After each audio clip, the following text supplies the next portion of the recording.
Hello and welcome to part 3 of the Keepsake Box series, which has been kindly sponsored by Axminster Tools.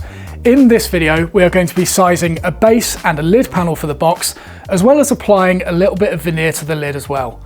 Let's get stuck into it. So if you're building this project using one of our project packs, in there you would have got a lid and a base panel made of plywood. The base panel will fit in the groove as it is. It will have a little bit of sanding and maybe some felt applied to it at a later stage, but overall the only thing we need to do is just cut this to size on the outside edges. The lid, however, will require a little bit of extra work because it's slightly thicker than the groove, because this has been designed to have a tongue on it that will allow it to slot into the groove, yet maintain a nice solid thickness for the lid, which will help with durability and things. However, I'm going to take this lid a step further and actually veneer both faces of it, just to add a little bit more decorativeness to it. And after a bit of rummaging around, I've just come across these two beauties, which wasn't actually planned. These are offcuts from the shaker table project we did last year, and it's 4 leaves that have been book matched together and glued, so we've got a really nice sort of join between them already. So what I'll probably end up doing is just sticking one to the bottom of the lid, another to the top, and then we've got a nice book matched walnut burr lid that looks the same from both the top and the inside of the box. But before we do that, let's get this thing cut to size. So when measuring for lid and base panels in mitered boxes like this, I find the easiest way to size them is to simply measure the groove to where it intersects the mitre at both ends. So here it's showing about 228 millimeters. I'll just measure that on a few of them to confirm that. 229, 229 and 229. So I'll probably go for that smaller measurement of about 228, maybe even 227, because the last thing I want is for the lid or the base panel to restrict these joints from going together. So then we'll do the same on these little ones. About 130, 129, 129 and 129. So again, we'll just take a millimeter off that and call it 128. So firstly, what I'll do is just confirm that we definitely have a right angle from one of these long edges for both the base and the lid panel. So we'll get our old trusty shooting board, and hopefully this mitre fence we used in the last episode will come off. There we go. All right, so we'll call this our reference face. So that will be what goes against the fence, plane on its side. And there we go. Now we've got a square edge, so I can measure 227 from that.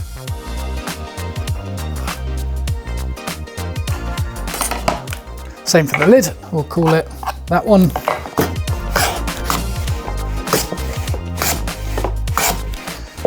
Cool.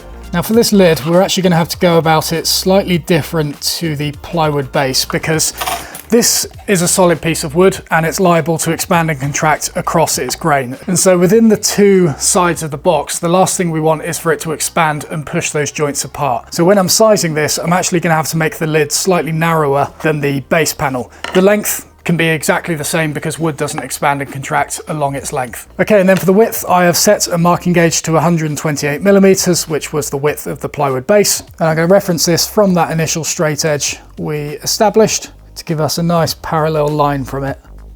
There we go, and we can just darken that with a pencil if needs be. Cool, and then for this lid panel, I'm probably just going to reduce it to, I reckon I'm going to make it 2 millimeters smaller. I can't imagine we'll get much more expansion than that. There are calculators online that allow you to calculate this kind of thing. Like you type in the type of wood you're using, the relative humidity of the place you are in the world at certain times a year, and then it will figure it all out for you. Or you can do what I'm going to do and just guess. So now to cut all this to size, I'll probably, let's see if we can do it with the bench hook, at least across the width of it.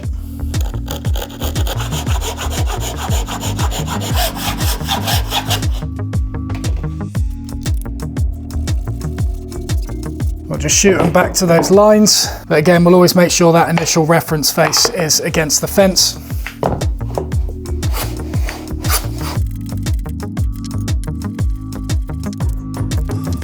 Okay, and then as for cutting it down to the correct width, I'm actually going to go ahead and use this Japanese Ryoba saw. This is way too coarse for the plywood, and so I'm probably just going to have to plane that down using a really heavy cut on the shooting board.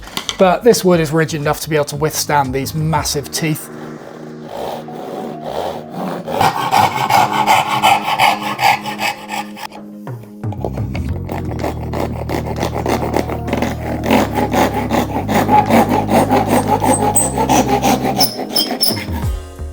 Let's see, I might actually be able to do it with the crosscut side, because these have both a rip and a crosscut in one, and obviously there's no spine, so you can cut to a infinite depth on them. Oh yeah, this will work. And here's a little tip with Japanese saws. If you start veering off course with them, instead of trying to twist the blade in the cut, which isn't going to get you anywhere, instead lower the saw down like this and then bend it away. Because what this will do is start curving away from the line that you're trying to avoid. And then as you start straightening out again like this, the rest of the saw is going to follow the path of least resistance. And because you've tracked a line down the front, curving away from it, that's the way it's going to follow. So if I just lower this, because that's a little bit vibraty, I keep cutting, but lower it down and then bend it away like this. We can now continue going down as before, but we've moved away from the line. Yeah, just so you're aware, this is the coarsest Ryoba Japanese saw that Axminster sell. Definitely overkill for this application, but for heavy duty sawing and things, this is brilliant. I've had it for many years. Axminster didn't even need to send me one for this video. I already had it. So now I'm just going to get to work planing back to those lines. And you can't rely on the shooting board to do all of this for you. You do sort of have to angle it to work back to the line. But what the shooting board will do is ensure that you're cutting nice and square on that edge. And it also makes it much easier to track the line rather than working upright in the vise like this, where you can't actually see what you're doing.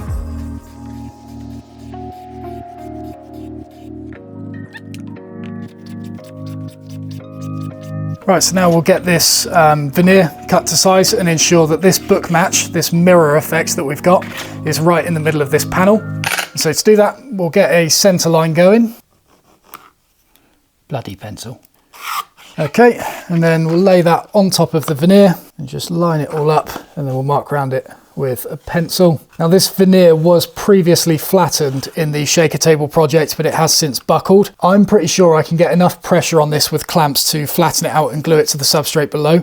The main reason I flattened it out before was to help me with planing these joints flat between the two leaves, because doing it on buckled ones like this is an absolute nightmare. But when it comes to gluing it, a little bit of buckling like this isn't too much of an issue. This one looks like it's got an angry sloth on it, sort of mid-dive bombing you or something like that. Does anyone else see the angry sloth? Or is that just me? There's definitely an angry sloth in that. Okay, and then to cut this down, we can actually use a marking knife. Just be really careful when doing this, because it is possible to slip off the ruler and hit your fingers. The other thing you can use here is one of those rulers with the handle on top to keep your fingers out the way. If you're interested in that, I'll put a link to one below. I do have it in this workshop somewhere, but I can't find it. So when doing it like this, use really light pressure to begin with, like barely even push down whatsoever, and just start scoring that line before gradually increasing the pressure and separating the material. This is both to reduce the risk of you slipping off the ruler, but it's also to protect this very fragile veneer.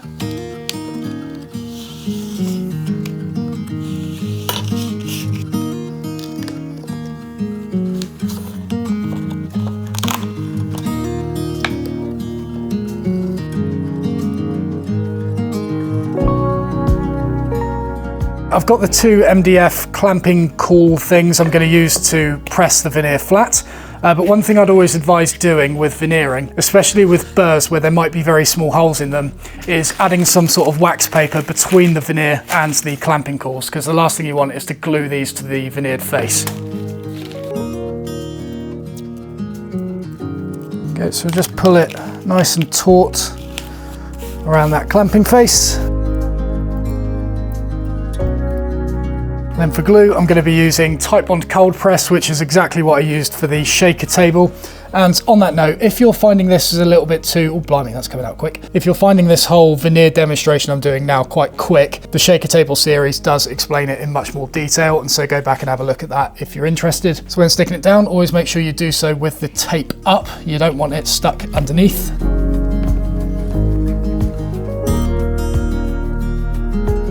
Just hold it all in place with this low tack tape, because what can sometimes happen when you're clamping tape under high loads is you actually squeeze the adhesive out of the tape and into the veneer. And this is why, you know, specific veneer tapes exist, and why you absolutely don't want to be using things like masking tape for this. Corners should flatten nicely.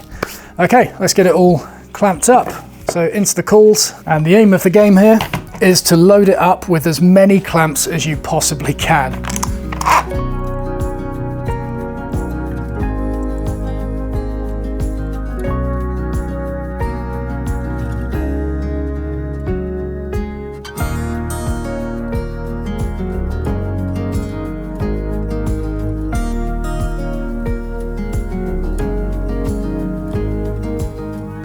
So to remove the excess veneer on this lid, we're just going to go ahead and use a block plane. In the shaker table series, I showed a different method of doing this, but because the edges of this panel are going to be hidden within a groove and have tongues and stuff cut into them, it doesn't really matter if we end up with small bits of breakout and tear out from this plane. That said, it is still incredibly sharp and we've got a nice light cut setup.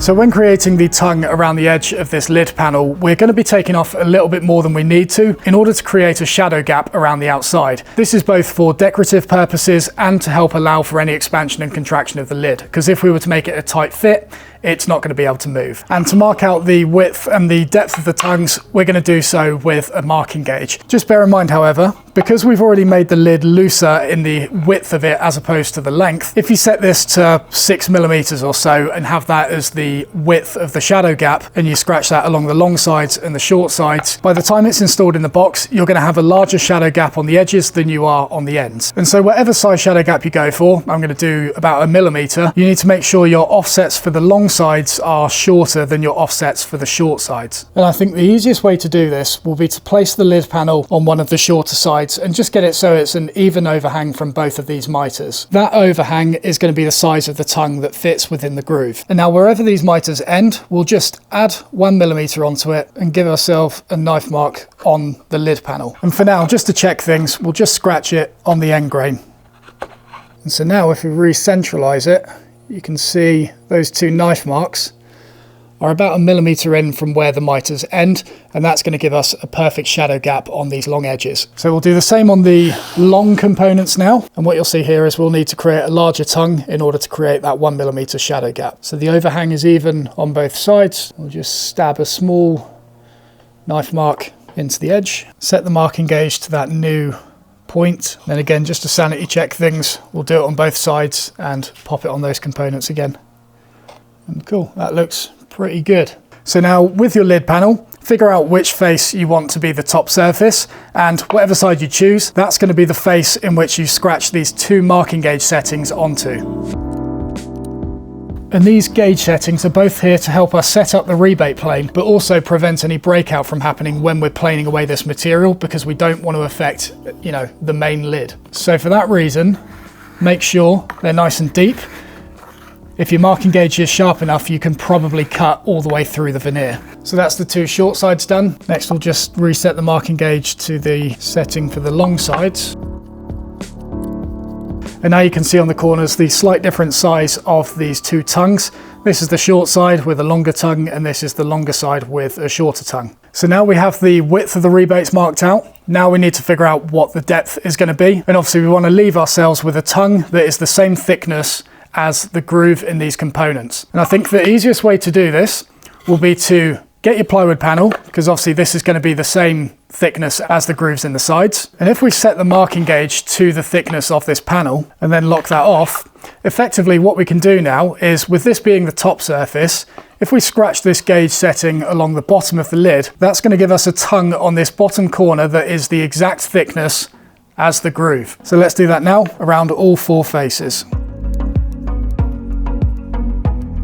And now it's just a case of setting up the rebate plane so the offset matches up with these lines. And we're going to start on the short edges first, because the grain's going in this direction and we're quite likely to get some breakout on the back edge. But if we do these edges first, that breakout that happens will be removed when we end up doing the long edges. And one other note on rebate planes, I tend to not use the depth stop that come as part of them, because I've got some pretty clear marking gauge lines to work to, and so I might as well use them rather than faffing around with this. If I was doing loads of these panels and I wanted to just switch off my brain for a while, then I would use this, but this, my attention span works for something this small, I think at least. And this is something to always watch out for when you're using rebate planes.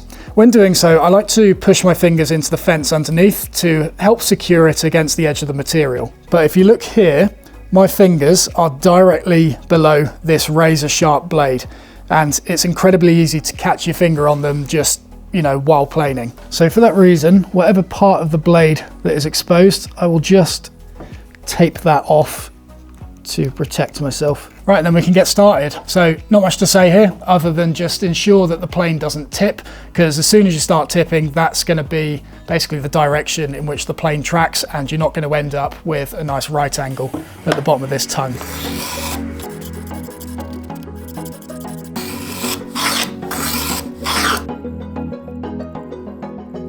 And if you've got one of these nice wheel marking gauges, you can just occasionally go along and use that to cut away any of these frilly bits that appear. And obviously you can check the fit as you go to ensure that you've got a nice snug fit in that groove.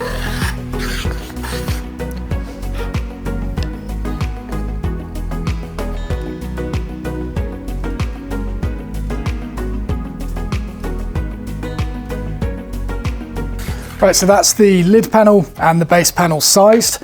As for the lid, it's a little bit tight in some spots, but that's not much of a problem at this stage, because by the time we sand the veneer on the inside face smooth, that will actually loosen the fit of the tongue and actually give us a much better fit. So in the next video, we'll be doing all of the sanding and the pre-finishing of the inside faces before getting this thing glued together.